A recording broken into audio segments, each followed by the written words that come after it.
Okay, so 8.1 and 8.2, they talked about what? 8.1, they talked about time as a fundamental dimension. Then we talked about, in 8.2, we talked about measurement of time, right? And we talked about the need for time zones or daylight savings time, right? Okay, so what did we learn about in 8.1? Sam's group, tell us what you guys discussed. That everything is in motion all the time, even though it might not look like it is. Everything is everything's in motion in time. Yeah. Okay. What else? That time is a way to like describe the events around you, like how fast they happen. Okay. All right. All right. You can use time and length to describe speed. Time and length to describe speed. Okay. All right. And then the steady versus unsteady. Like What does that mean? won't like a steady problem won't change, like the length won't change, but unsteady will. Okay. All right. So you're talking about steady state versus not so steady state. Is that what we're talking about here? Yeah. Okay. All right. Okay. And that's all I wrote down. Okay. All right. All right. Ezekiel, you have anything to add to that? With time, as a discovered dimension, it coordinates all of our activities. Like everything we do is recorded in time. Okay. So time is a very important thing, right? Especially as an engineer, time is a very important thing. Okay. Time takes its toll in different ways and different things. When you design let's say you're designing a roof, okay, time takes its toll as in, do you design for what? So when you're looking at the structural integrity of a roof, right, do you design for just the weight of the roof? Or is there something else that you need to consider? Not so much in Oregon, but if you lived in Minnesota, right, what would you have to take into consideration? Snow. The snow, right? So you have to be able to handle the amount of snow that's going to that's going to accumulate on your roof, right? So how do you calculate that? What do you base that on? And how is this tied to time?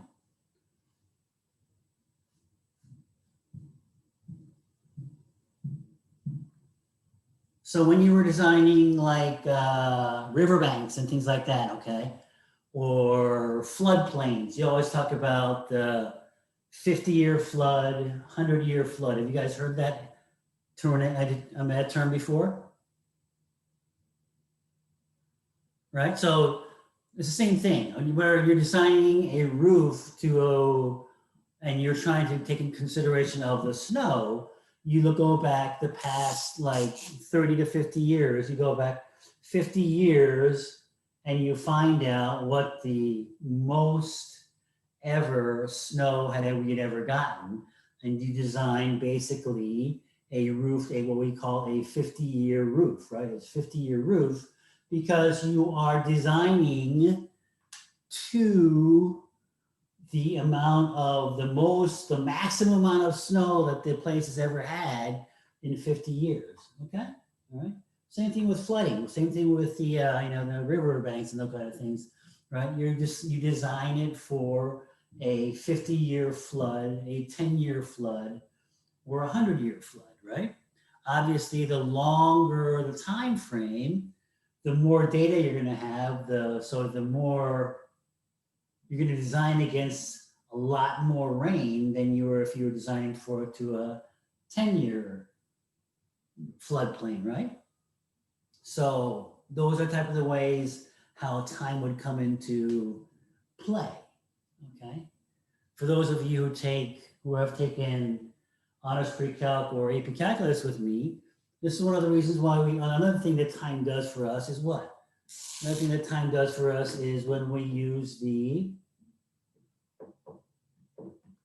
talk about parametric mode, right? When we talked about the parametric mode, right? When we introduce a new parameter called t to describe the relationship between x and y, right? And I told you then that t is usually going to be time, right? And therefore, more than likely, for most of the most part, t has a restriction as being greater than 0, right? Because time never goes backward, okay? All right. All right, so there you go. That's one of the things that we talk about when we talk about time, all right, in 8.1. 8.2, measurement of time. Does anybody know how we measure time? How do we measure time? I mean, time is what? Time is you have 1 second, you have 1 minute, you have 1 hour, one day, 1 year. What is the definition of 1 second? Does anybody know? Do you know how time is defined or measured? By change. By change of what? Everything. So if I am at 1 second and I go to 2 seconds, that changes 1 second. So that's 1 second. That would appear so. That doesn't make any sense, right? Because you're using what you're trying to define in the definition, right? So obviously that doesn't work. Okay. So I want you to quickly Google how time is measured. I give you 3 minutes.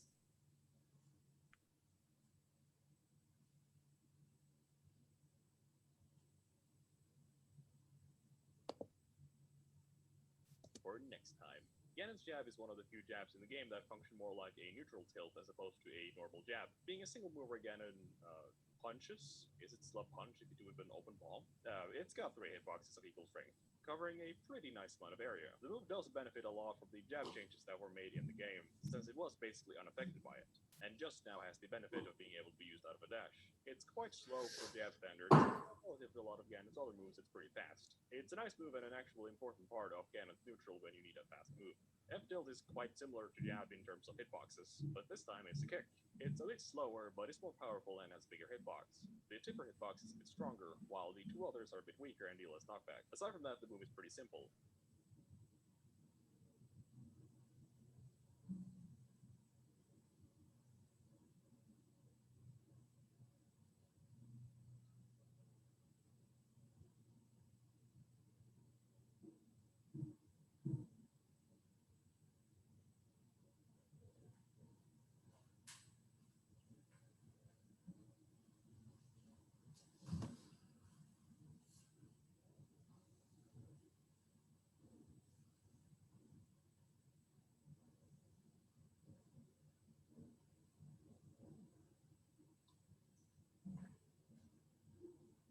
Okay, does anybody have anything to report?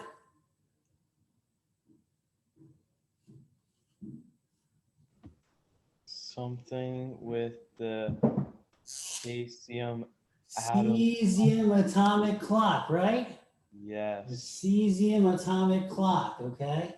So it uses the transition time between states, okay, a hyperactive state to a ground state in the cesium atomic clock, and you multiply that by a certain amount of multiples, and that is going to be 1 second, okay? So that's why you use what is called the atomic clock, but it's a cesium atomic clock because you're using the cesium to measure time, okay? All right. So it is not like, okay, sunset to sunrise, or you take 1 year, you divide it by 365 to get 1 day, and then, it's not like some kind of hodgepodge way to do it. There's actually a very scientific way to define time, okay? So you don't have to know the multiples or anything like that, but know that there's a thing called the cesium atomic clock that is used in physics in the purest definition of time, okay? So that's how you measure time. Okay, need for time zones. Why do we need time zones? Because as people found faster ways to travel, they noticed that different times on the Earth, it was a little off. Anybody else? Because the sun hits the earth at different, only one side. Correct. Very good. Very good. Right. So at one point, you know, if this is the, I don't have anything that's round. So let's say this is the Earth here. If this is the Earth, the sun's coming down and hitting this side, right? The other side is it's gonna be nighttime, right? So it would be kind of funny if we said, well, if it's noon here, right? Then you wouldn't want to call it noon in the backside, right? Okay, and that's why we have different time zones, okay? All right. Okay, so if you look at page 242, there is a little drawing there, figure 8.2, where it shows the difference between the longitudes and latitudes and has the equator, right? Can anybody tell me what the equivalent thing to equator and the latitude in the longitude is? So does a longitude have something that's like the equator to the latitudes? Because the equator is what? It's 0 degrees, right? It's 0 degrees, right? So if you had this, sphere like this, and this would be your equator, right? So this is the equator, right? And it's 0 degrees because everything above would be, the latitude would be north, right? And anything down would be south. Okay, so another what I'm asking is there anything that goes from North Pole to South Pole, right, that equates or that is kind of the same, synonymous or the same thing for longitudes? Is it prime meridian? Oh, the prime meridian, nice. Prime meridian. And where does the prime meridian go through? A lot of countries. Okay, so when it was first defined, when it was first set, right? Because there really is no reason to set it any particular way, right? Any particular place, right? The equator makes sense because it's halfway from the top to bottom, right? That makes sense. But when you're going from side to side, it really doesn't matter where you set the prime meridian, right? But where was it set? Does anyone know where it's set? Somewhere in Britain. You're right, that's correct. It's in London, right? It goes through London, okay? And why does it go through London? Because they felt like if they found it, then it should go through their city. That's basically it, okay? Because the British, when they were setting this whole thing up, were very powerful, right? This was the country where the sun never set, right? Because they had so many territories and colonies around the world, right? Okay, so they said, well, if we're gonna set it, might as well set it through our country. So we're gonna go right through London, and that's gonna be the prime meridian, and that's it. And so that's what they called it. So what is the time zone associated with that? Because there are several time zones going across these longitudes, right?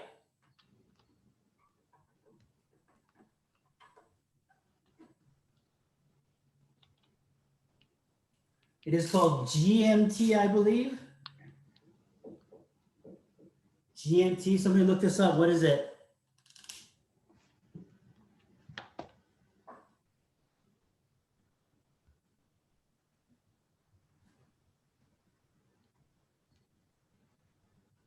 Greenwich Mean Time. Greenwich Mean GMT. Time. Greenwich, right? Greenwich is a what? Does anybody know where Greenwich is at? It's kind of a little area or suburb or whatever of London, right? Greenwich Mean Time. So again, this is where the prime meridian goes through, and this is time 0, really, okay? Okay, so this would be the equivalent to the equator of latitudes, okay? All All right, let's move on to daylight saving time. Why do we have daylight saving time? And why does everybody want to try to get rid of it? Right? There's always people that complain about it. And there's laws or lawmakers who try to come up with ways to get rid of the daylight saving time, right? Why do we have daylight saving time? Well, originally it was to save energy. Save energy. So how would you save energy by using daylight saving time? Well, if it gets dark out like 2 hours earlier, you have to use a lot more electricity for lights and stuff. Well, it doesn't matter what time you call it, you're still going to use that, right? Well, if you set it back an hour.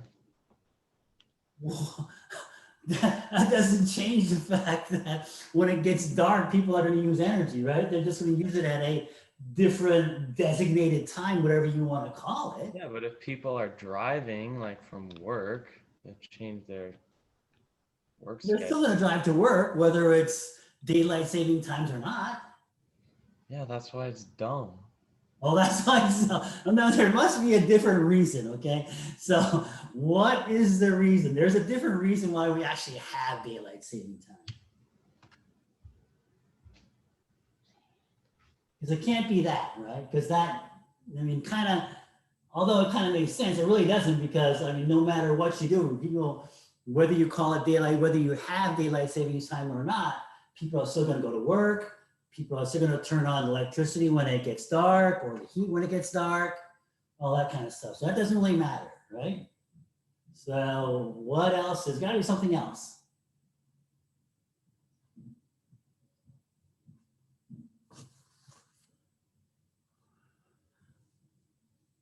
Okay, the biggest reason that I know of is because when you change the time, the daylight saving time. So let's say it's winter and we fall back, right? So what used to be 4 o'clock in the afternoon is now 3 o'clock in the afternoon, right? Okay.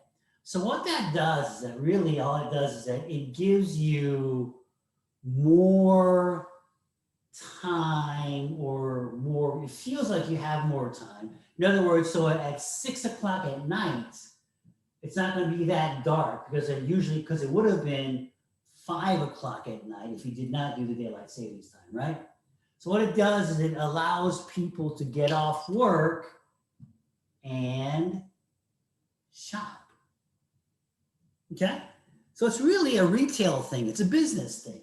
Okay? Because you're giving that extra hour of daylight for people to continue to go out and do things. Okay?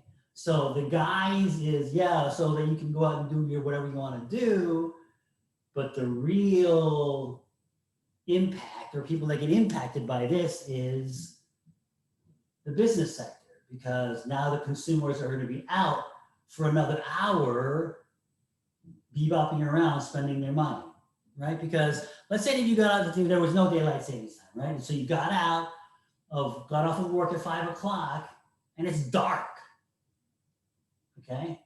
I don't want to go to the mall, right, when it's dark. I want to go out and run my errands when it's dark, right? So people are going to do less things. Does that make sense? Does that make sense? Okay.